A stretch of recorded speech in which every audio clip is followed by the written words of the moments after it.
Et bonjour ami Nissart, aujourd'hui je vais te faire une nouvelle séquence, une nouvelle vidéo que j'ai jamais faite, voilà. Et j'ai eu l'idée avec un pote, un jour on est allé manger un petit pambagna en fait, dans le Vieux-Nice.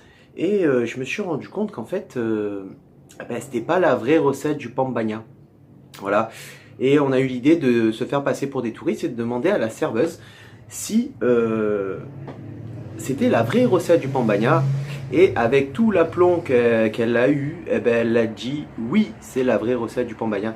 Et ça m'a donné cette idée de vidéo. Je vais vous faire une petite dégustation de pambagna. Et surtout, en fait, vous n'allez pas me voir en train de manger, c'est pas le but de la vidéo, mais on va découvrir ensemble.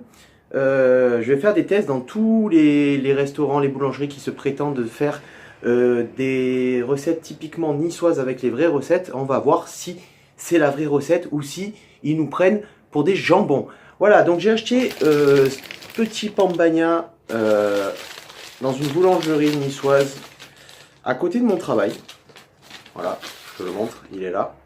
Il est pas très gros, mais après ce qui est important de savoir, c'est est-ce que c'est la vraie recette. Alors, je vais le découvrir avec vous, hein, j'ai pas regardé, hein. Donc on va l'ouvrir. Voilà. Alors déjà là, comme tu peux voir, il est bien huilé. Il y a un peu de vinaigre. Ça sent l'ail. Déjà, on est bon. On est très très bon. Ensuite,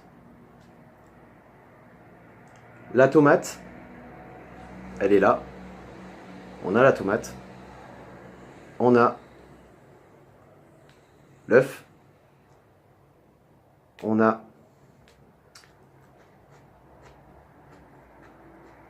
la cébette.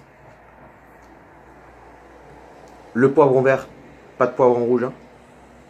Dans le pambagna interdit. Bon, il y a un peu de salade. Je suis pas très fan moi de la salade. Pour moi, il doit pas avoir de salade dans le pambagna en fait. C'est pas très, j'aime pas trop. Le thon,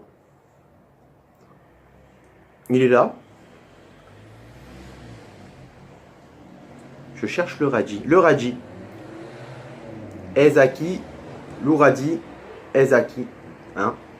Voilà, le radis est là. Il manque quand même des trucs. Alors je cherche. Hein. T'inquiète, je me suis lavé les mains, papa. Hein. Je fais pas ça dégueulasse. Hein. Voilà. Et il manque les févettes.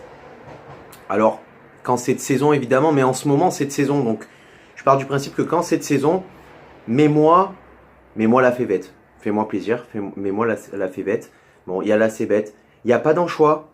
Après, dans une boulangerie ou dans un snack ou dans un restaurant, c'est assez délicat de mettre des anchois parce que pas tout le monde aime ça en fait. Hein. Et à la limite, demande au client si tu veux que tu rajoutes deux petits filets d'anchois. Enfin, moi j'adore ça. Voilà. Il manque les artichauts violets. Après, artichauts violets, pareil, c'est un ingrédient facultatif. Tu n'es pas obligé de le mettre. Mais si tu veux vraiment la recette parfaite, en fait, c'est ça. Donc, il manque les févettes, l'artichaut violet. Il manque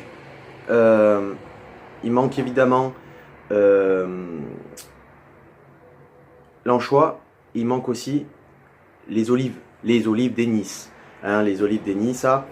Voilà, donc c'est presque la recette parfaite du pambagna. Je dis bien presque. Maintenant, on est là. On a presque la recette parfaite. Maintenant, à savoir, est-ce qu'il est bon ou pas? Est-ce qu'il est bien huilé?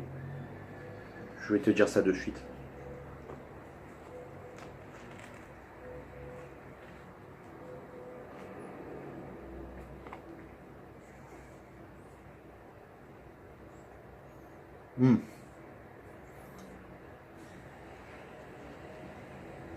Il est bien huilé. Il est bien huilé. Tu sens tous les arômes. Voilà.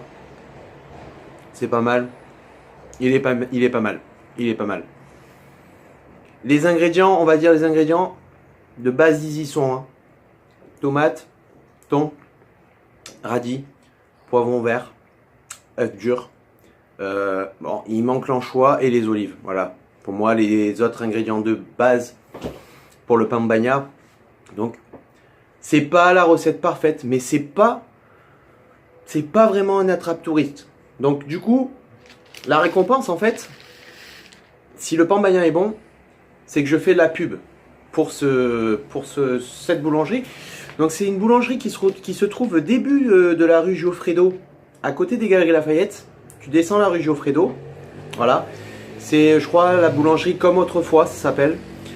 Et voilà, ben, tu peux aller acheter le pambagna là-bas. Il est pas très cher, il est à 4,90 €. C'est vraiment pas cher pour un pambagna. Je regoute. Ouais. Il est bon, il est très bon. Et l'avantage du pambagna, c'est que ça peut se boire, ça peut s'accompagner avec un peu de tout. Il y a bière du comté, bien sûr, Soca bière, vin de Bélé, pastis de Nice, hein, cola d'Aki, pourquoi pas, si t'aimes pas trop l'alcool.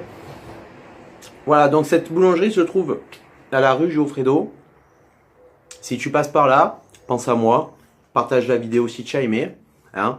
Et sur ce, on se retrouvera pour une nouvelle dégustation de pambagna dans un autre établissement. Sur ce, ciao viva, la bayetta et viva le pambagna.